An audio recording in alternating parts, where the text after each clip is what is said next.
moom mooy li nekk ci moom. moom lay génne quelle que soit la situation. c'est-à-dire bu ko wóoroon ne lii bu ko defee Sénégalais yi kontaan mooy mu dem def li fi muy bëgg Sénégalais yi kontaan peut-être pendant combien de temps pour combien de période 1 an 2 ans mu amaat deuxième mandat mais lan lay jural Sénégal dans 50 ans. C'est ça la question que les Sénégalais doivent se poser et que pour man li am solo tey te ma ci woo intellectuel Sénégal yépp moo ñu bokk en tout cas jàppale le président Ousmane Sonko ci gis-gis bi nga xam ne am na ko ci économie Sénégal. Parce que ça ne va servir pour man absolument à rien ñuy toog fii di wax ne wéy am waroon nañu am signature avalu FMI sur tel ou tel aspect pour que yeneen investisseurs yi mën a ñëw mais à quel prix à quel prix.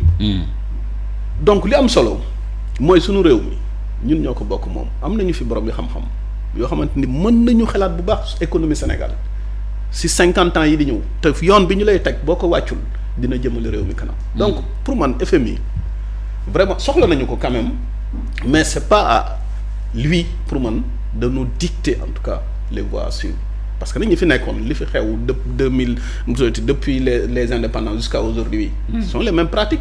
Donc ñii bu ñu wooyee ci rupture ñu fal leen ci rupture bu ñu ñëwee bëgg a continuer les mêmes méthodes de faire avec le FMI ça va poser problème ça va produire les mêmes résultats donc c'est juste pour éviter que de telles choses se produisent dans l'avenir pour man que Sonko dit non ñun on a notre plan. C'est à vous maintenant de venir peut-être vous avez le droit de regard sur notre plan mais vous n'avez pas le droit de nous dire maintenant il faut ranger ce plan-là et venir adopter tel ou tel plan. Loolu vraiment bu ñu ko ci toppee dina jural Sénégal guuta ëllëg te ñi nu jiite tey problème mu mandat tegut leen fi Sénégalais yi fale wuñu leen pour des questions de mandat pour ñu xool ban jeu fale ban yoon la ñu war a mën a jaar. pour mën fi toog 50 ans déedéet loolu résultat yi ñoo koy wane. résultat yi xaaruñu leen ci mu nekk ci premier mandat wala mu nekk ci 10 ans yi di ñëw mais li ñu leen di xaar moo ñu teg Sénégal nañ ko teggi ci yoon bu mu tegee woon. teg ko ci yoon boo xam ne donte la metti na. donte la yéex na mais dinañu egsi fii nu bëgg egsi ñun loolu moo waraloon suñu combat de. bi ñuy xeex duwuloon pour que FMI ñëw jox ñu green nu mu tuddati green light et que yeneen ñi ñëw kontaan non c'était pas ça ñun dañoo bëggoon Sénégal am gis-gisu boppam dañoo bëggoon Sénégal en tout cas adopté loo xam ne méngoo na ak réalité réew mi. ñu liggéey ci.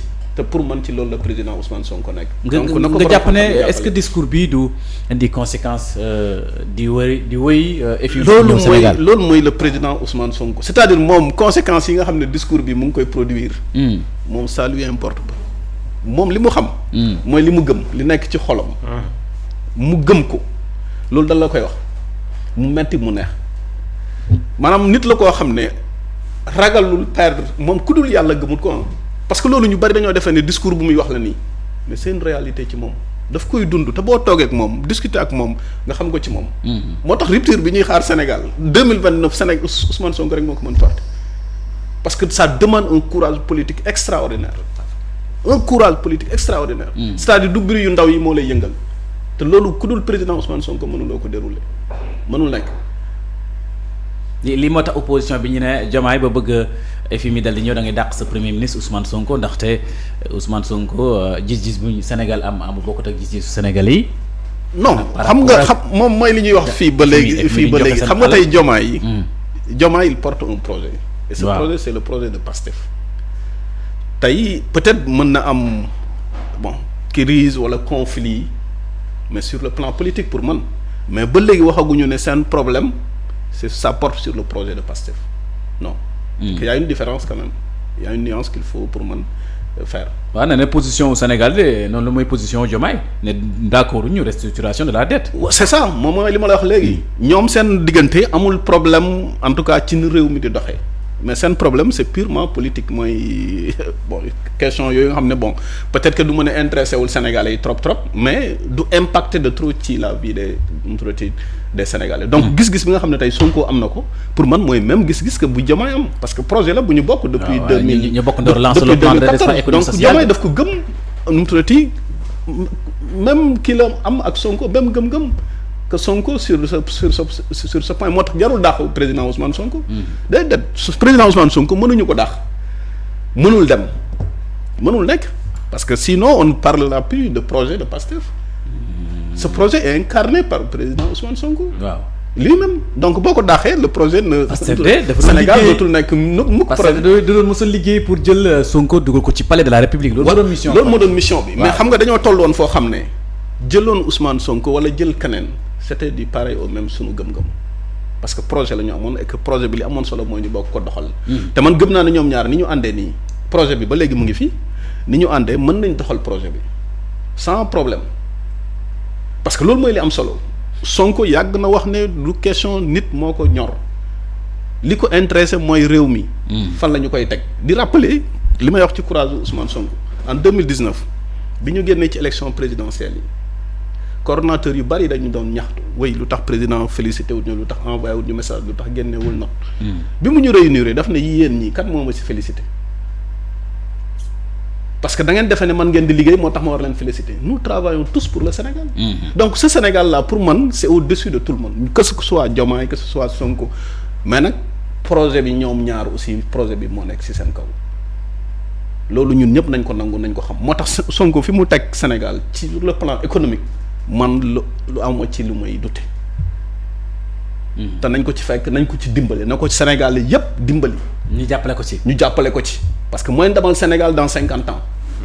xaw ma nag 1 an yi ñu nekk 2026 bi metti et tout mais dans 50 ans ñun ñëpp dinañu toog sant bu baax a baax le président Ousmane Sonko mais sant Pastef les patriotes. loolu moom awma ci doute. est-ce que situation réew mi ni ñu ko fekkee nii docteur Ousmane Kébé du wéy di continuer di doxal réew mi sans FMI est-ce que loolu dana mën a nekk. non FMI ak nu mu mënta mel day mujj ñëw. day parce que intérêt moo fi nekk. day mujj ñëw. dama xam ne FMI di ñëwee. non day ñëw saa su nekk Ousmane Sonko ne ko det kase bi ci am nga ci responsabilité. loolu mais Sonko nitu dëgg boobu muy woote. waaw loolu mooy réalité ci moom du ko nëbbu. ku dul sunu borom Sonko yëngalu ko mënul nekk moo tax même bu doon. FMI ñoom ñëpp ñoo bokk taxaw bu ñu defee lu dul yoon Sonko daf leen wax li ngeen di def du yoon. Babacar Dieng point amul ci lu mu ci. est-ce que yaakaaroo ne ñu woo FMI ñi mu gaaw ñëw ñi mën a béykat yi mën jaay seen gerte gi partenaire. waaw xam nga. restructuration de la dette. non. xam nga FMI de manière générale les institutions de Bretton Woods. mënuñu leen a bañ en fait te bañuñu leen sax. dañ bokk ci ñun de. bokk nañ ci ñun dëgg la. waaw ay partenaires lañ. très bien. waaw je pense d'ailleurs c'est le mot. bokkuñu ci ñun mais ay partenaires la. ku ci nekk da nga am intérêt yooyu doxal. te boo doonee njiit bi gën ci aw askan mooy njiit bi nga xamante ne day jiital toujours intérêt réewam. intérêt askanam. parce que tubaab yi yàgg nañuy bëgg bu nu ñëwee andil la politique andil la xaalis mais jox la ñoom ay orientation fi nga yóbbu xaalis bi. Et c'est ça qui fait que depuis combien de temps les institutions de Bretton Woods sont en Afrique en général, au Sénégal en particulier. Est-ce que gis nga ñu dem gisaguma ko. réew mu avancé sans FMI. non réew mu avancé avec l'appui et le soutien des institutions de Bretton Woods. muy FMI muy Banque mondiale. waaw loolu jafe na ci Afrique. jafe na. moo tax gis nga fii ñu toll nii pour man il est temps pour l'Afrique en général, pour le Sénégal en particulier, de repenser son modèle économique. ñu bàyyi topp ci ginnaaw tubaab bi gis nga yow yoon bi nga jaar pour développer. c'est pas fondamentalement man yoon boobu laa war a jaar pour développer. dëkk bu ne dafa am sa spécificité ses réalités. moo tax man gis nga président li mu def nii li may saluer. saa waay wax na ko c'est son courage politique. Ousmane Sonko est un homme courageux. xoolal ce qu'il a réussi mbiicoo mbaacoo bi ak FMI depuis combien de temps mais est-ce que réew mi dafa taxaw.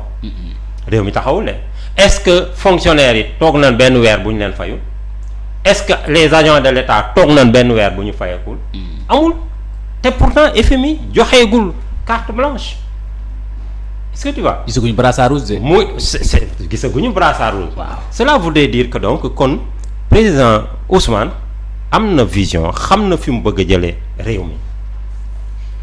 te FMI gis nga moom moo am intérêt ñëw parce que si jamais le Sénégal réussit ce qu'il est en train de faire le FMI sera discrédité en Afrique kon pays africains yu bari dinañ ne ah bon ndeke ñun kon yàgg na noo réer ndekki mën na noo développé wu sans le FMI le Fonds monétaire international. donc te la xoolal FMI bu ñëwee xam nga lan la ñu prévoiroon 1,8 milliard. la prévoiroon pour décaisser mais dafa am loo xamante ne Ousmane Sonko dafa bëggoon FMI reconnaître ko parce que ñi fi newoon l'ancien régime bu ñu demee ba mën a cacher une dette mais c'est parce que le FMI quelque part a été complice. a été complice loolu moo tax saa ay bañ restructuration foofu donc man jàpp naa ni daal Ousmane tànk yi mu teg yoon bii mu ne bu ci jógul comme ni mu ko waxee fii ak 50 ans ñun ñëpp dinañ ko vénérer parce que c'est un héros c'est un homme exceptionnel il a une vision et il a le courage de sa politique xam nga lii bu doon beneen PM la plié na l'échine depuis fort longtemps mais il a été le premier à énoncer une dette cachée ñii di weddi FMI di def nii FMI fan la mujjee reconnaître que effectivement une dette a été bu fekkente ne l'opposition bi wax bu ko Bassirou Diomaye Faye defee mooy dàqal Ousmane Sonko ci bopp primature nga indi Mimi Touré moom neexoon na FMI. c'est ça FMI dana dikkaat. c'est ça waaw mais xam nga saa wax na la ko nee na la. waaw président Bassirou Diomaye ak le PM Ousmane Sonko. réeroowuñu ci mbirum projet bi. ci lii doxal Sénégal. réeroowuñ ci. waaw ci politique li réeroo. ci politique lañ réeroo parce que PM taxaw na assemblée ne il arrive des moments où ku ci nekk da ngay jël sa yoonu bopp politiquement parlant. kon jàpp nañ ni sur le plan politique am na xaj na ay divergence mais ci liy doxal réew ci lu jëm ci wàllu état jàpp ma ni ñoom ñaar réeroo nañ ci jàpp ma ni tamit ci luy doxal projet bi nga xamante ne ñoom ñaar ñoo ko sekkoon démb ak barki démb tey dina leen féewale yaakaaruma ko te Ousmane wax na ko nee na moom amul problème bu ñu mënut a surmonter te benn problème mënut a tax moom du xëy dem primature liggéeyal état parce qu'il ne travaille pas pour le président Bassirou Diomaye il travaille pour le Sénégal quand bien même liggéey boobu ci day dugg ci compte président Bassirou Diomaye parce que moom mooy kilifaam day dugg également ci mandat am c'est comptable la ci bien sûr donc daal man je salue le courage de l'homme gis nga xam nga amul complexe tubaab en fait te jot na suñuy njiit ñu décomplexé wu devant l'homme blanc gis nga naar yi boo laajee dañ naan yéen bu ressources yëpp ngeen am mais votre seul problème c'est un problème de dirigeant et je pense yàlla jox nañu ko tey à travers la personne de Ousmane Sonko. moo tax peuple bi yëpp ñoo war a ranger wu derrière cet homme là accompagner ko parce que nag du réussir dara s'il n'a pas le soutien du peuple foog mu am le soutien du peuple parce que fii ak 2 ans 3 ans saa wax na ko mën na metti kuy redresser faaw nga sentir ko ba ci ñun suñuy kër buñ koy defaraat di defaraat plafond bi di peinturaat mais on va devoir se serrer la ceinture dépense bi da nga koy wàññi dëgg la xale yi goûter yi nga leen di jox da nga koy wàññi loolu nag réew mi foofu la toll parce que dette bi moo ñu yóbbee lii yëpp muy le président Bassirou Diomaye muy le PM ñoom ñëpp reconnaître na ni le Sénégal est au 4e sous-sol kon nag bu ñu yemee ba yegg si fii ba FMI dellu si waat jàpp naa ni yoon bi mooy bi baax boobu ba léegi yaa ngi dégg tekk-tekkar FMI dégg tekk-tekkar Macky Sall ex-président de la République ci dette bi waaw dañ ci tey dañoo ne bàyyi li muy wax rek wala est-ce que dañoo ne bàyyi waaw xam nga bu dee tekkaral ñaar ñi xam nga bu dee li ñuy wax li waral coow li yow yaa ko sabab noppi moo la war li tubaab naa il faut raser les murs man loolu laa jàpp bu génnoon tey lan lay wax parce que FMI indirectement reconnaître na il y a eu une dette qui a été cachée. Macky Sall ne loolu mënul nekk ba yónnee avocat yi ni dette cachée amatul doon mais rapport caché mu am. c'est du pareil au même. waaw il y a juste un changement de terminologie quoi. dette cachée ak rapport caché. rapport bi lan lay bind. waaw rapport bi koy gouvernement bi ko nëbbu Sonko mu ne yeneen nëbbu rapport génne rapport yi mandarga ne. jeex na waaw nga noonu. parce que rapport bi ngay def rapport c'est un état exhaustif rek booy def. c'est un état exhaustif d'une situation donnée loolu mooy un rapport léegi nag rapport boobu bu ñu ko génnee c'est ce rapport là qui va révéler qu'effectivement il y a eu une dette qui a été cachée au Sénégal waaw boo koy gis ci Macky Sall nag doo muy Macky Sall du ñëw parce que ñemewul en fait Macky Sall ñemewul opposé wu ñemewul opposé yaakaaruma ko def Macky Sall di installer ay cellules ci département même foofu. waaw de loin mën na ko mais jàpp ma ni dina ñëwaat ci réew mi Amadou Mame Diop jiite ko ñoom Abdou Mbow jiite ko nga ne du ñëw. ba léegi mën na déléguer ay nit mais pour moom mu ñëw comme ni ñu ko defee ñun de 2016 à 2024 nekk sur le terrain jiital benn nit muy Ousmane moom yaakaaruma dina def loolu saa opposition yombul de opposition Pastef rek ko attan de. Pastef rek ko attan parce que Pastef ci contexte bi mu juddoo la ci contexte bi mu juddoo la ak ni ñu tëggee politique xam nga par le passé politique da ngay bokk ci gouvernement am lu la metti nga génn créer parti Moustapha Niasse noonu la def Djibo Ka noonu la def Malick Gakou noonu la def bari na ci ñoom Pastef rek mooy doon parti boo xamante ne nii ko créer yow xamoo leen man xawma leen ñu dem seeti un homme parce que jàpp na ne homme boobu il répond le mieux aux critères à l'idéologie même du parti muy désintéressement muy patriotisme muy don de soi ñu dem jël ko jiital ko muy génn di dem dans les émissions man 2016 laa ko njëkk a suivre ci télé Pape Alé Niang émission Pape Alé Niang pilu face sol jaget boobu ci laa ko suivre jaare ci sama dugg ci Pastef jaare ci Ousmane Abdoulaye Baro tey jii moo nekk cabinet présidentiel. waaw parce que boobu Facebook boo fa demee benn numéro ngay gis numéro Ousmane Abdoulaye Baro boobu la. waaw jamono jooju boo newoon Ousmane Sonko ñii ne duñu xam kan la ci noonu la dem ba ñu dàq ko en 2016 juin 2016 2017 par le plus fort mu dugg assemblée depuis lors dynamique bi wàccul. constance bi waaw ba nii def nañ lépp ci moom jiñ nañ ko viol tëj nañ ko 55 jours këram accusé nañ ko lu ne rendre nañ ko inéligible mu dem ba xam ne Pastef du nit projet la mu jël projet bi wéer ko ci mbaggi keneen muy le président Bassirou Diomaye kooku jël affaire bi doxal loolu mooy un homme te loolu li mu def noonu amul bu doon Hegel la danaan Ousmane est un héros Ousmane parce que un héros il porte l'esprit de son peuple il porte l'esprit de son peuple day xam maanaam li nekk ci xol yi mu koy génne j'ai un collègue il disait que en réalité Ousmane andiwul lu bees son seul mérite c'est d'avoir sorti ce qui couvait dans nos cœurs là muy patriotisme muy don de soi muy voilà loolu la Ousmane def loolu Ousmane di incarné ah